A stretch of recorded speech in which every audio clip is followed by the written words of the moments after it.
再来看部分的民众业者为着要得到这个时间哦，互死者火化，私底下会塞红包，互新北市立殡仪馆的人员哦。3天来计共是收超过3000万的红包。新北地检署昨日起诉21个人。新北市政府的政风处是表示讲，目前火化场的员工上班哦，拢爱检查，伊是袂当砸超过300块的现金。新北市殡葬处爆发集体收乌色的事件。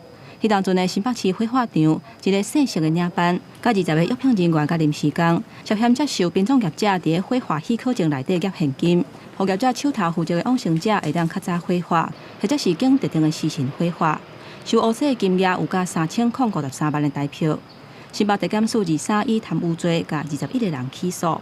办公抽屉还有他们的身上是不能超过300块，那有超过的话，他们必须放在他们的置物柜。稽核小组他们每周会不定期到那个现场会去抽查。火葬场内部的规定已经伫事件了后检讨甲修正，要求现场的人员分数顶的现金袂当再超过300块。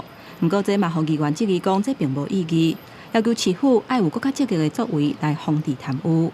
每天每人300块，你不强制执行，那它的意义何在？这样子的一个命令有其依据吗？有其法源吗？我相信新北市政府假设今天真的要防弊，可以有更积极的作为。软体面要建立防弊机制，遏出这种红包文化。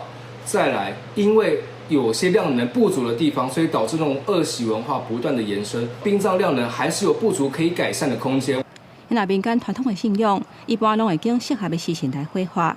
议员呼吁，应该持续精进各项的预防作为，彻底阻挡殡葬业送红包的文化。针对现场的服务同仁，每周施行法令的宣导，并启用火化炉的排程系统，让火葬的作业更加透明化。